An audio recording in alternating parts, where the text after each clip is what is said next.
દાહોદ જિલ્લા માટે આજનો દિવસ ભારે છે। દાહોદ જિલ્લામાં આજે વરસાદનું રેડ એલર્ટ અપાયું છે।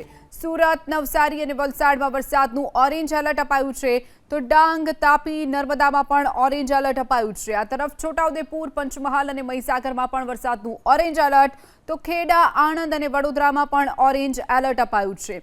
અમદાવાદ, સુરેન્દ્રનગર અને બોટાદમાં વરસાદનું યલો એલર્ટ અપાયું છે, તો ભાવનગર, ભરૂચ જિલ્લામાં પણ યલો એલર્ટ, સાથે જ સાબરકાંઠા અને અરવલ્લી જિલ્લામાં પણ વરસાદનું યલો એલર્ટ આપવામાં આવ્યું છે।